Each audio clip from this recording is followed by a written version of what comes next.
Alright, without further ado, the final version, well, of milestone number 2. Let's give it a shot.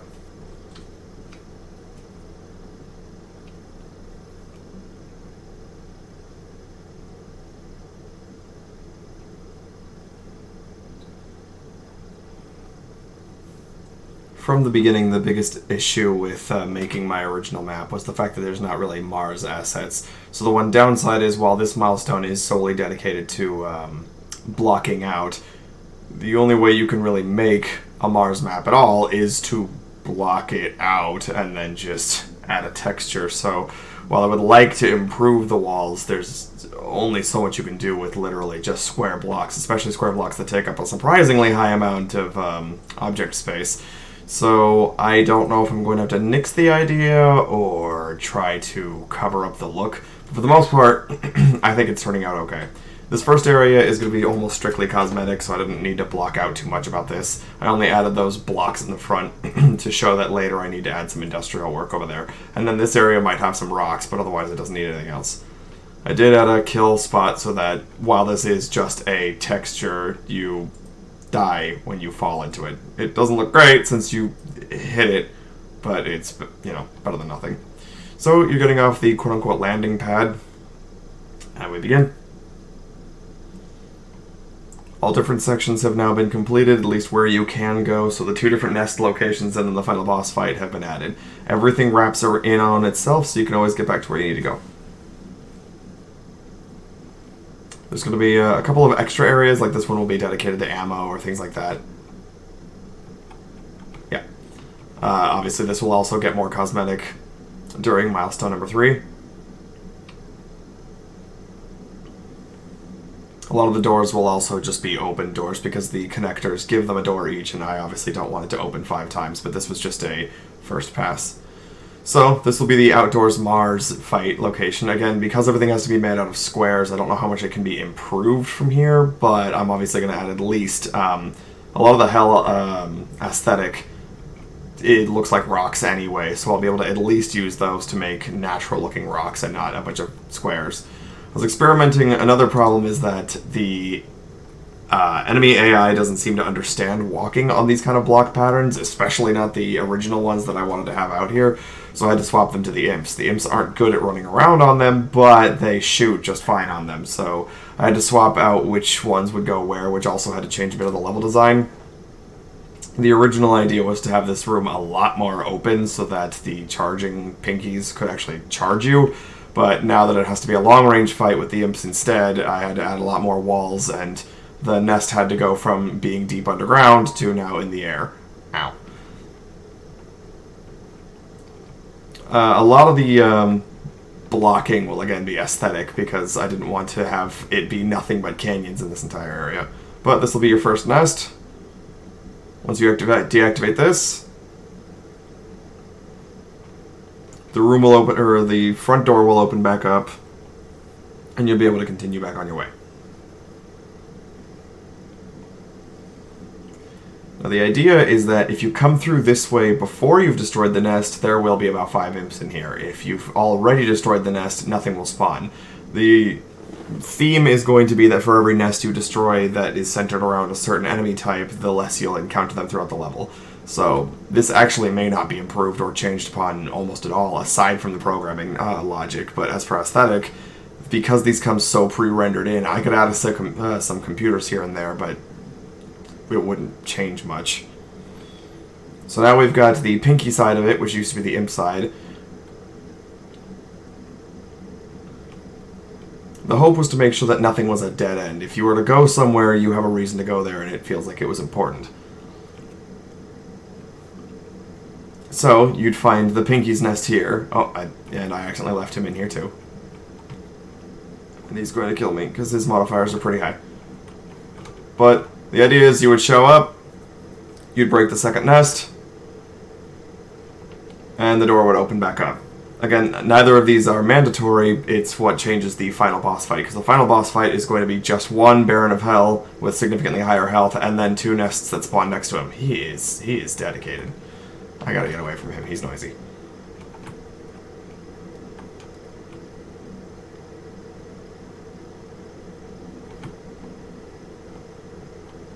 Okay, he probably doesn't know we're there anymore. Anyway, but yeah, that was the Imp's room. And then this finally leads to the room that actually activates the front door that you're trying to get to. These are going to be cosmetic, so that's why it's completely blocked off. He is still here. He is a dedicated little buddy. Oh, hang on.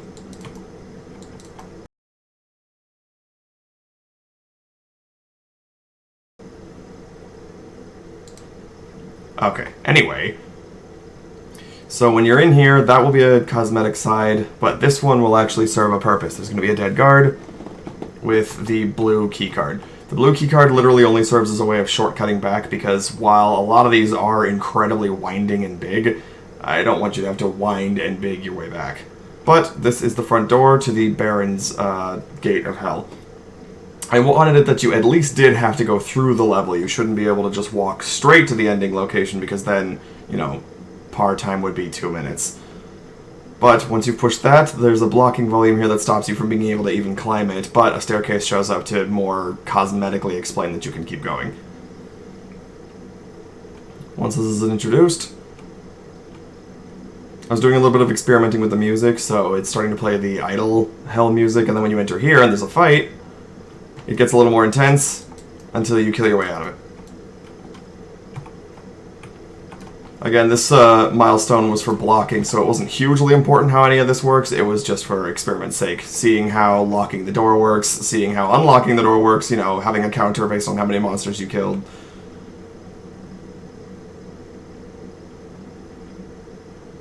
So this will be the major fight room. Depending on how many nests you've left alive, this room is either going to be absolutely flooded or fairly sparse. It's still going to have enemies. I don't want the entire thing to just be bland the moment you've gotten enough kills, but it will be a lot more empty. This is a dead end, only with a surprise enemy to show up from behind. It's more just to give you a sense of immersion than it is to actually be a super important room. It may also be filled with ammo or recharge, because by the time you're done with all of that, you're finally in the staircase that leads to the final boss fight. It leads all the way up, and then there are the two nests. I will have them despawn if you've broken them in the previous rooms, and if you haven't, they'll be shown here. I don't think I'll allow you to actually be able to break them in here, because it's kind of, you know, your fault for skipping them throughout the rest of the map. And what it will instead do is have them spawn over time.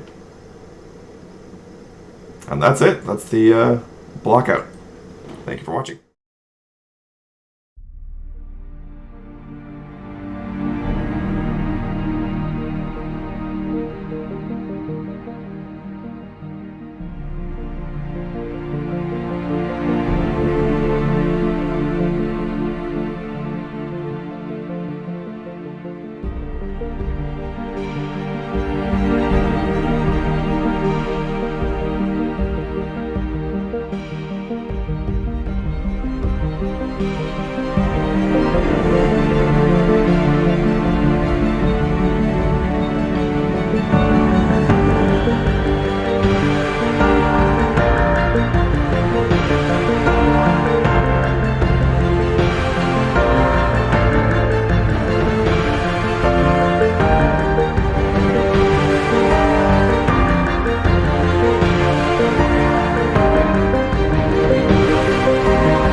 Your souls have found their way to places they were meant to stay.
you.